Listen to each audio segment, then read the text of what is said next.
Sveiki, mėlyjei, pinigų kartą prašo valandžiukės. Nu, ką čia valandžiukės, davai visos valandos. Sveiki.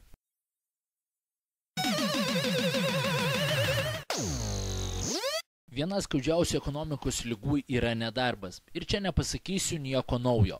Didžiausias nedarbas Lietuvoje fiksuojamas mažesniuose miesteliuose.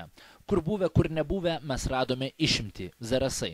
Istoriškai čia nedarbo su žiburiu nerasi. Zarasai netgi vadinami darbininkų sostinė. Ar tikrai čia visi lyg silkės pataluose nardo po žydrus vandenis, nusprendėme įsitikinti ir mes. Susidėjome rakandus ir pirmin į Zarasus. Šiandien pinigų kartą atvyko į Zarasus, arba kitaip tariant, į darbininkų sostinę. Zarasai yra trečias miestas pagal darbo lygį visoje Lietuvoje. Nors pala, tada gautųsi, kad Klaipėda Lietuvos sostinė. Ai, nusišnekėjau. Panašiai prieš 30 metų žmonės Zarasuose gyveno kaip ir visoje Lietuvoje, priklausomi Sovietų sąjungai. Tik skaidrūs ežerai, pasakiška gamta leisdavo pamiršti didelius purvinus ūkius ir netoliese stūksančią geležinę, visą griaunančią nesaugią Ignalinos atominę elektrinę. Tačiau atvažiavę šiandien, čia pamatėme visai kitokį miestą. Gatvės ir pats miestas gražiai sutvarkytas. Deja, žmonių ir veikiančių įstaigų radome vos kelias, nes atvažiavom šeštadienį per pietus, o vakar Matkučinsko koncertas buvo, tai ilsisi žmonės. Matydami perspektyvų miestelį vis daugiau kuriama projektų, kaip dar labiau pagyvinti miestą.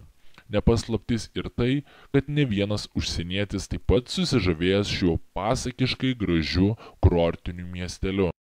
Atvykome į miesto turgų, kur šiandien turgaus diena, tačiau radome nelabai daug prekiautojų. Taip pat turgus neišsiskyrė didelė pirkėjų gausa. Kas nutiko? Oi vištytė tu. Gi šiandien šeštadienis. Turgaus diena buvo vakar ir tai kitoje miesto dalyje. Todėl nei daugiau prekybininkų, nei pirkėjų šiandien nepamatysi.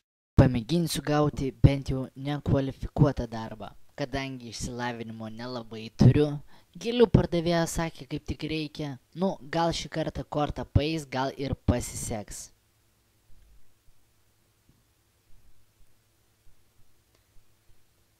Deja, bet sumaišiau gvazdikus su rožėm velnias, kad tave matė, nepaėjo kortą ir vėl. Ai, gal toliau kalbėsiu, ką sugalvosiu, tos gėlės visada maišydavosi.